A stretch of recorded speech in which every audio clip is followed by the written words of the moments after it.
Slowly but surely, we're getting back to, I guess, what people might say is back to some normalcy. Whatever that'll be after the pandemic. Of course, the pandemic's still with us. And we keep hearing about that.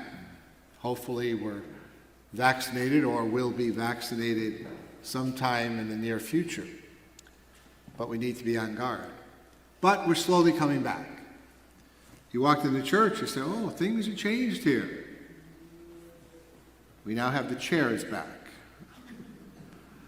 Now, I don't see anybody sitting in them yet because I know everybody has their seat.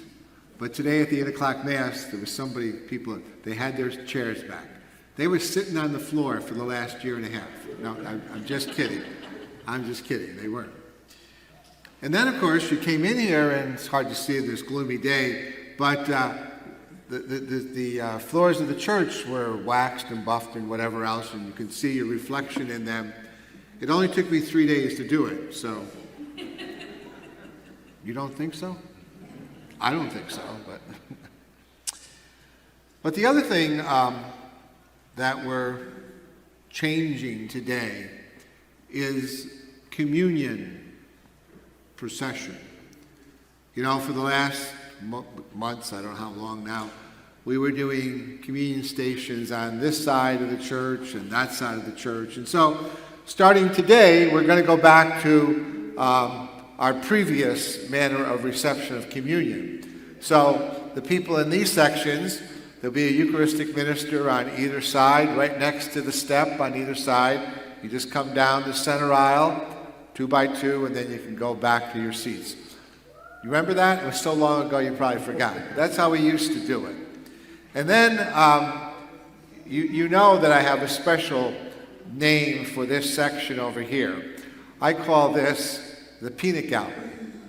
Okay? Why? I don't know. I just do. So here, you're going to come down like you used to. Minister will be here. You come down, go around, 2 lines. Simple enough. Okay? Because that way we don't want people tripping over one another. People are going down this way that they used to and all that. We'll have to get maybe, what is it? I remember when I was in school, they used to have safety patrol. Safety patrol. Remember that? Safety patrol? Today's gospel is from Mark. And it's interesting to know that what we hear is a prelude to the miraculous feeding of the 5,000 that we'll hear more about soon. But today, Mark's gospel, he wants us to focus on how Jesus' awareness of people's needs led him to respond as the Good Shepherd. The Good Shepherd who would reveal the goodness, the great goodness, the generosity of God. I've often said about sacraments that we need to be generous with them, and even in the symbols that we use. I remember previously years, and some of you remember it, if you went to a baptism, Father had a little seashell or something, or maybe a little cup, and he'd pour a few drops over the person's head, and that's how they baptized, okay? It flowed, a couple drops will flow. But now, most priests that I know of, when we do baptisms, we make sure water is used. And I remember a few times in the past years that I'd go throw the water over the kid's head, and I hear oohs and ahs, Not one child drowned. Not one child drowned. And again, the symbolism of life-giving water needs to be freely used. We need to see that as well as know it. And as we listen to Mark's gospel, as we hear the first reading from Jeremiah and his message, and as we pray and sing the 23rd Psalm, we're being led. We're being led to discern how we are called to respond to the needs of people in our time. What is God asking of us in this time and place? St. Mark is asking us to look at the world the way Jesus looked at his world, to feel the needs and concerns of people, and to respond in whatever way that we're able. To respond as we're able. And the truth is, we can respond in many ways, in many different ways. It's not always money. Sometimes it is prayer. Sometimes it's, getting into actions, getting our hands dirty in a sense.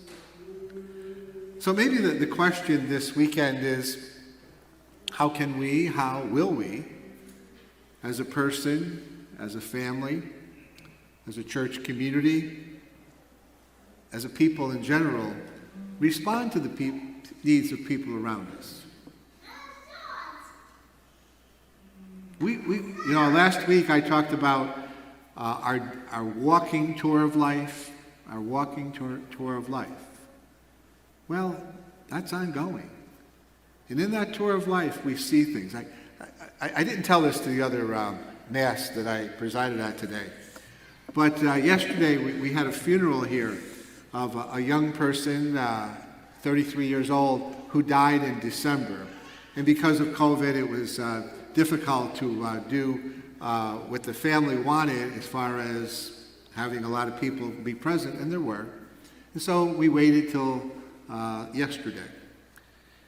And at the end of the Mass, as we offered the opportunity for someone to share a few words, her fiancé got up and talked. And he told a story about her.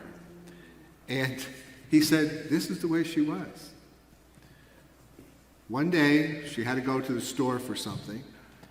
And she went to the store, it was around Thanksgiving time, and came back and was in tears. And the fiancé said to her, what's wrong? Why are you crying? You've only been gone 20 minutes. She goes, I was in the store, and I met this man. He's living at a shelter down the road. He doesn't have food. He doesn't have enough to eat. We got to do something. And he goes, okay. She was responding to the moment.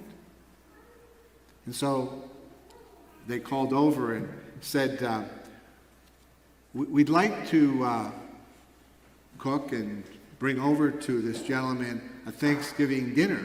And they said, you can't do that. It's COVID. We're in the middle of this pandemic. And that was a little bit of a downer, but they come up with a way. And the people who ran the establishment said, well, we have a canteen here, and if you want, you could put some money into this guy's account.